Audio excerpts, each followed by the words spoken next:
গ্যাসের অভাবে টানা কয়েক মাস ধরে দেশের ৩টি ইউরিয়া সার কারখানার উৎপাদন পুরোপুরি বন্ধ রয়েছে। এতে আসন্ন আমন মৌসুমে চাহিদা অনুসারে ইউরিয়া সারের সরবরাহ সংকটের আশঙ্কা তৈরি হয়েছে। এছাড়া দীর্ঘদিন উৎপাদন বন্ধ থাকায় বেকার হয়ে পড়েছেন কারখানা সংশ্লিষ্ট অনেকেই। প্রিয় নম্বর সেট করে বিকাশে সেন্ড মানি করুন ফ্রি।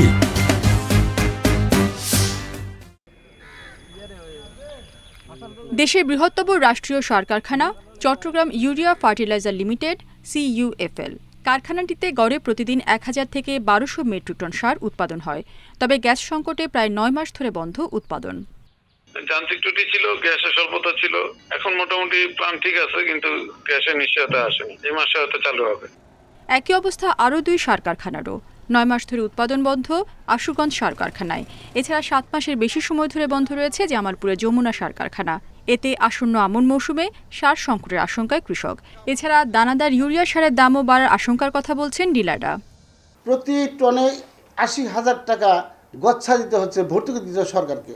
একদিকে সরকার ক্ষতিগ্রস্ত হচ্ছে, অন্যদিকে কারখানা বন্ধ থাকার কারণে কারখানা সংশ্লিষ্ট লক্ষ লক্ষ লোক বেকার হয়ে পড়ছে। এই সার কারখানাকে চালু না করা হয় তাহলে কৃত্রিম সংকট তো হবেই এবং কৃষকেরা অনেক ক্ষতিগ্রস্ত হবে।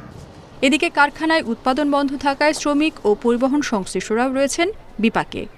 প্রোডাকশন না যাওয়াতে দেখা যায় যে সমস্ত গাড়ি ঘোড়ায় সার পরিবহনের জন্য সবসময় মোতায়েন আছে, মাসে একটা ঠিক পাচ্ছে না। অনেকদিন কাজকর্ম করে চালু করছিল, আমরা এই অর্থ এলাকার লোক ভালোভাবে চললাম, ভালোভাবে খাইলাম।